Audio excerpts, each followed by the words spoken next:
매일 성경 묵상을 돕는 해설 가이드입니다. 안녕하세요, 묵상 코치입니다. 함께 읽고 나눌 말씀은 열왕기하 19장 20절에서 37절까지 말씀입니다. 아수르의 침입으로 위기에 처한 히스기야는 여호와 앞에 기도하면서 선지자 이사야를 통해 하나님의 예언을 받았습니다. 이사야의 예언대로 아수르 군대는 돌아가는 듯했습니다. 그러다가 유다 땅에 머물며 여전히 히스기야를 위협하자 히스기야는 좌절합니다. 그리고 다시 여호와 앞에 기도합니다. 여호와의 명예를 위해 유다를 구해달라고 기도합니다. 이사야는 다시 히스기야의 기도에 대한 여호와의 응답을 전달합니다. 20절에서 24절은 아수르 왕의 오만함에 대한 고발입니다. 20절부터는 히스기야가 하나님께 드린 기도에 대한 응답이 시작됩니다.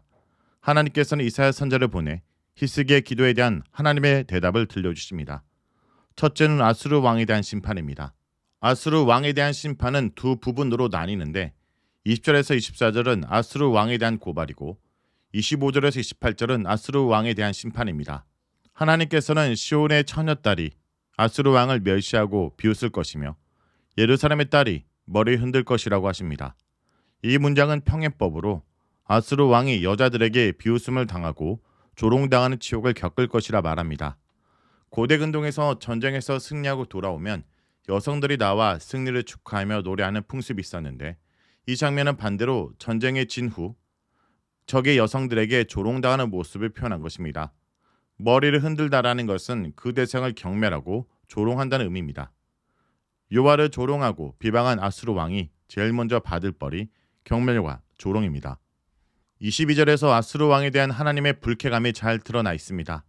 하나님께서는 일단 하나님을 비방하고 꾸짖은 아수르 왕의 오만함에 대해 꾸짖으신 뒤에 그 오만함의 대상이 바로 이스라엘의 거룩한 자인 자신이라고 말씀하십니다.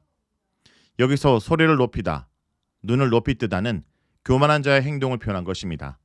그리고 하나님을 이스라엘의 거룩한 자를 표현하는 것은 가장 이사야적인 표현입니다. 23절에서 24절은 아수르 왕의 말을 직접 합법으로 인용하며 아수르 왕의 오만함을 강조하고 있습니다. 아수르 왕이 많은 전차를 가지고 높은 산과 깊은 골짜기를 정복하고 그곳을 전부 파괴하고 숲을만 무성한 숲의 가장 깊은 곳까지 갔다는 표현은 아수르 왕의 군대가 땅의 모든 것을 정복했다고 자랑하는 모습을 표현한 것입니다. 그뿐 아니라 24절에서는 아수르 왕이 물을 조종하는 것으로 묘사합니다.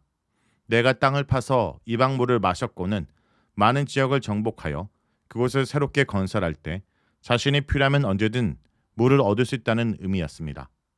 또한 나의 발바닥으로 애굽의 모든 강들을 말렸다라는 것은 24절 상반절과 대조되는 것으로 자신은 수량이 풍부하기로 유명한 애굽의 물도 말려버릴 수 있다고 자랑하는 것입니다. 여기서 발바닥으로 말린다라는 것은 자신의 군대가 그 지역을 점령하면 완전히 초토화할 수 있다는 의미입니다. 이런 아수르 왕의 모습은 홍해를 가르시고 비구름을 몰고 오시며 땅에 풍류의 비를 내리시는 하나님의 모습과 유사하게 그리면서 자신에게 신적 능력이 있다고 자랑하는 것입니다. 25절에서 28절은 아수르 왕에 대한 하나님의 심판입니다. 이런 아수르 왕의 오만한 말에 대한 하나님의 반응이 25절부터 등장합니다.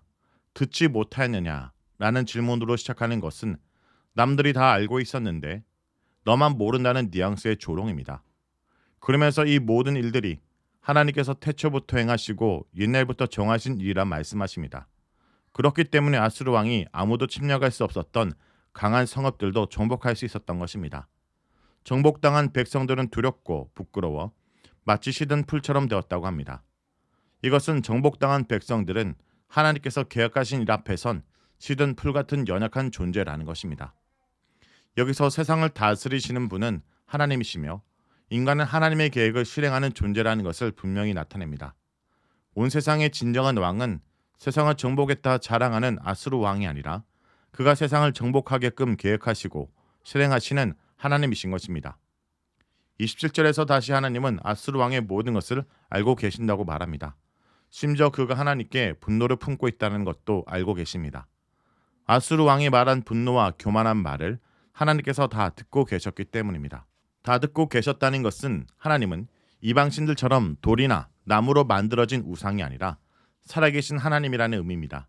그리고 모든 것을 알고 계신 것은 여호와 하나님이 어떤 분인지 모르는 아수르 왕의 한계와 어리석음과 대조됩니다. 아수르 왕이 악한 말을 들으신 하나님의 판결은 갈고리를 내 코에 깨고 제갈이 입에 물려 오던 길로 돌아가게 만드는 것입니다. 이런 모습은 아수르가 간행적으로 포로를 다루었던 모습으로 자신들이 포로에게 행한 것처럼 이제 아수르 왕이 이런 치욕을 당할 것이란 뜻입니다. 아수르로 돌아갈 것이라는 말은 사내림이 더 이상 유다를 공격하지 못하고 퇴각할 것이라는 의미입니다. 이렇게 하나님께서 오만하고 악한 사내림에게 벌을 내리심으로써 사내림의 정복은 실패할 것이라 약속하셨습니다. 29절에서 31절은 유다를 지키실 것을 약속하시는 내용입니다. 두 번째 하나님의 약속은 유다의 초목들의 회복을 징조로 주시겠다는 것입니다. 아수르에 의해 파괴된 유다의 초목과 가실들이 3년에 걸쳐서 회복될 것을 말씀하시는데 올해와 내년은 씨를 뿌리지 않았는데도 그냥 자란 곡물들을 먹을 것이고 3년째가 되어서 비로소 농사 지은 것을 먹을 것이라고 하십니다. 우리말에서 스스로 자란 것과 그것에서 난 것으로 번역된 명사는 같은 의미로 봅니다. 30절에서 농사의 이미지를 통해 유다의 남은 자들도 회복될 것을 약속하십니다. 남은 자들은 아수르의 침략에서 살아남은 사람들로 이들은 예루살렘에서 나오고 시온으로 도망간 사람들도 다시 유다로 올 것을 약속하십니다. 그런데 이런 하나님의 약속이 이루어질 것에 대한 보증으로 하나님께서는 자신의 이름을 거십니다. 본문에서 하나님이 열심히 이 일을 이룰 거라고 한 것은 하나님께서 자신의 이름을 걸고 자신이 직접 이 모든 일을 성취하실 것이라는 의미입니다. 하나님의 절대적 주권과 의지가 잘 나타나 있습니다.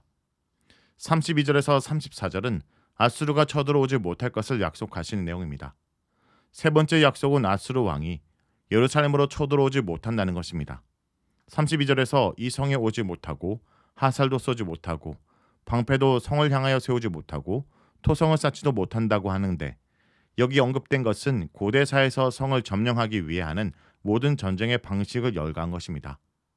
33절은 한 걸음 더 나아가 공격은 고사하고 성에 오지도 못하고 되돌아갈 것이라 말씀하십니다. 마지막에 이 모든 것이 여호와의 말씀이라고 확인시켜 주십니다. 하나님께서 예루살렘 성을 보호하신 이유는 여호와 자신과 여호와의 종 다윗 때문입니다. 하나님과 다윗이 세운 언약 때문에 예루살렘으로 대표되는 유다를 보호하시고 구원하시겠다는 것입니다. 유다의 악함에도 불구하고 하나님이 여전히 자신이 세우신 언약에 충실한 분이라는 것을 말씀하십니다. 이것은 우리 신앙의 기반이 우리 마음이나 우리 자신의 의지에 있는 것이 아니라 하나님께 있다는 것을 다시 한번 깨닫게 합니다. 35절에서 37절은 하나님의 예언의 성취입니다. 하나님께서는 자신의 약속을 지키십니다. 밤에 여호와의 사자가 아수르의 군대를 치기 위해 나왔고 여호와의 전쟁으로 18만 5천 명이 하룻밤 사이에 죽었습니다. 본문은 구체적으로 어떤 일이 있었는지를 설명하진 않는데 이것이 구약 성경이 여호와의 전쟁을 서술하는 방식입니다. 이렇게 하룻밤 사이에 자신이 자랑하던 군대를 잃은 사내림은 아수르로 돌아갔고 그곳에서 아들들에게 살해당합니다. 하나님께서 약속하신 말씀들이 성취되면서 유다에 대한 아수르의 위협이 사라지게 되었습니다. 히스기야는 기도로 아수르의 무서운 군대를 물리치고 유다와 예루살렘을 지켰습니다. 성도 여러분, 하나님은 히스기야가 간절히 기도하는 소리를 들으시고 아수르 왕의 모든 행적과 말과 신 중에 있는 하나님을 향한 분노까지 다 듣고 보아 알고 계십니다. 그러니 자기 백성의 부르짖음에는 사랑과 긍휼로 반응하시고 악인들의 교만에 대해서는 심판으로 응징하실 것입니다. 이 확신을 품고 오늘도 내 문제를 주님께 가져가야 됩니다. 나보다 모든 걸 더 잘 알고 계시는 주님을 믿고 나아간 여러분 되길 간절히 기도합니다. 말씀을 놓고 기도하겠습니다. 주님, 우리가 처한 모든 사항을 보고 알고 계시는 분임을 고백합니다. 주님, 우리의 문제를 내 스스로 해결하는 것이 아니라 주님 앞에 나아가 부르짖고 주님께 도움을 구합니다. 오늘도 우리 인생의 도움의 손길을 허락하여 주옵소서. 주님만이 내 모든 사항을 너무나 잘 알고 계신 우리의 구원자이십니다. 예수님의 이름으로 기도합니다. 아멘.